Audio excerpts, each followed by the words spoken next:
Now, Section 66A was used, for anybody who uses electronic medium to post offensive messaging, which foments trouble, which creates trouble. And that the FIR has the basis. And that particular, but Karthikeyan, that particular Section 66A was struck down by the Supreme Court of India in 2015.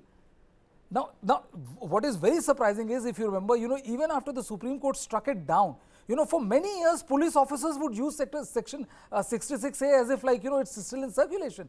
A couple of years back, the Supreme Court again had to hammer down the point that since a law has been nixed, you cannot use the provision of the law. So how's this provision being used? It baffles me. I mean, honestly speaking, it baffles me, because there are various ways to draw swords with the media organization. If you have written anything or said something against me, I would take you to the court, I would expose you, but filing an FIR seems more like intimidation than anything else. Our guests have joined us. Today we are going to discuss two things about the filing of this FIR, the Editor Guild's report, the basis being misrepresentation of fact, and the place which was being shown as being burnt was a forest rest house. And second, is it correct, which the national newspapers reported, that the last of the Kuki families left from the Imphal area? Is it correct, or because these were the headlines? I am very happy to say that Group Captain B. Nandakumar Sharma, spokesperson of the Delhi Methi Coordinating Committee, joins us. I am also joined by P. Tombing, Assistant Professor, National Law University and Judicial Academy. And I am also joined by Suhas Chakmaji, Director, Rights and Risk Analysis Group. Very warm welcome to all of you. Mr. Tombing, first to you.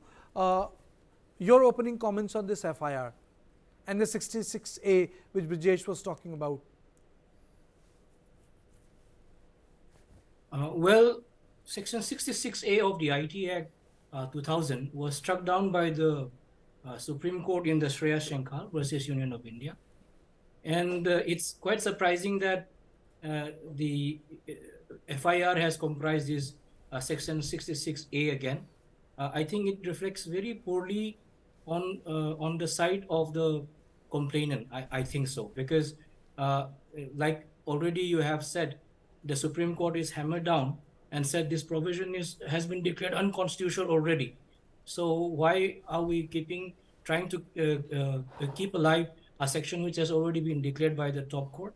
Another concern with the against the Editors Guild is that in the case of Vinod Dua versus Union of India, the Supreme Court has held that the press freedom is the heart of social political intercourse. So the character of any individual or any state depends on how much of truth it can take.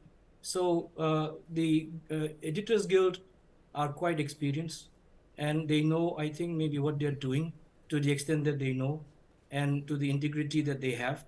And in another recent case of Manohar Lal Sharma versus Union of India, there the Supreme Court has said that press freedom and privacy were allies, and then fear of surveillance is an assault on press. So I wonder how the matter would be further taken forward. Does it leave the editor guilds and then the press community at a uncomfortable situation? I don't necessarily think they can do much about such principled people with regard to the information that they think they have reported. Thank you. Okay, Mr. Nandakumar, your opening comments? Yes, thank you, Karthikeyan. Firstly, I was just seeing the FIR. There is no mention of Section 66A. I have sent a copy to your studio. Please read a copy. It doesn't mention about Section 66A. It mentions only about Section 123. And also, I read the report. Okay, then we stand corrected. Then we stand corrected. If 66A is not, then we stand corrected. Okay, thank you. And secondly, the editorial report, it's the second images. I am sure you would have read it. The first image of the report is about the victims who have laid down their life during this crisis. And the second image is about a house which is burned down. And the house is mentioned, the building, not a house, a building is mentioned as a cookie house, whereas this incident had happened on 3rd May, and it is the office of the forest office burned down by the cookie. So this is the level of reporting by the Editor Guild, which is very sad and unfortunate. They should have done research. And also, I would like to say that once they are coming to Manipur and Imphal, they should have contacted the Meitei communities. I don't know about the Kuki communities, but I am sure they did not contact Meitei communities definitely. So Nandakumarji, what are the sections under which they are being booked? Can you just take us through so that we'll update our viewers? I just read out. It is section 123.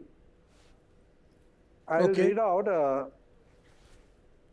I'll read out. This is promoting enmity between different groups using as two such declaration, knowing it to be false, injuring or defiling place of worship with intent to insult the religion of any class, uttering words with deliberate intent to warn the religious feeling of any person, statements conducting to public mischief, statements conducing to public mischief, which makes publishes or circulates any statements, rumor or reports with intent to cause or likely to cause fear or alarm to public, statement creating or promoting enmity, hatred or ill will between classes, defamation with criminal conspiracy and criminal misconduct by the public servant, punishable under section 153. I stand corrected, it's not 123, under 153.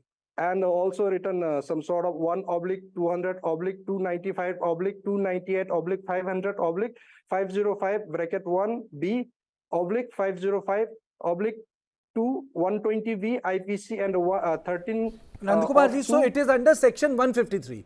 Is this the first FIR? Because there are conflicting reports which are coming that the first FIR had 66A, but when it came to light that you cannot use it, it was later removed. This is what we are being given to understand. That may be quite possible. Let's come back to the Editor Guild. So report. I just want to get it. No, you speak. Is it 153? I'll ensure that it runs on the screen. It's section 153?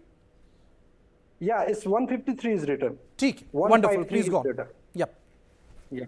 So coming back to the Editor Guild report, they call the Myra Paibis as a CR leader, and they also mentioned that Myra Paibi have urged the youth to rape and molest Kuki women. This has been surfaced in video, some of the videos they said. So they should produce the video. If such videos are exist or they have seen such videos, it should be produced in front of the people, because it is very serious crime and also very SM as a society. So they should not make such comments without producing any proof. Also, they mentioned that they mentioned only about the destruction of those churches on 3rd May, the churches, burning of churches. Whereas on 3rd May, the Hindu temple at Kaubru Lekha was completely destroyed, and there is an interview available by the Pujari of the temple, narrated elaborately in one of the channels. So they have shown only the churches being targeted. They have not reported the Hindu vandalization of temples and destructions. So this is absolutely one-sided report by the Editor Guild. They should have been more careful, and this is a situation where in Manipur is in complete breakdown situation. Law and order is completely broken down and very highly sensitive. They should have reported very sensibly, and as they have reported, 180 lives have gone and more than 60,000 people have been displaced. During this time, such type of reports is very sad, and they are not sensible at all. They should think about the people of the India and integrity about the Manipur, and should consider more about the life of the people, not just as reporting only one-sided story. This is my reporting comment, and I'll come back more points in subsequently when I get the opportunity.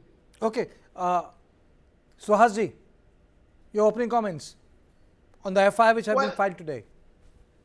Well, I mean, this is nothing, as you had rightly said, but an attempt to intimidate the Editors Guild of India. It's extremely unfortunate that, the state has to resort to such kind of intimidatory tactics to in a way prevent reporting on anything.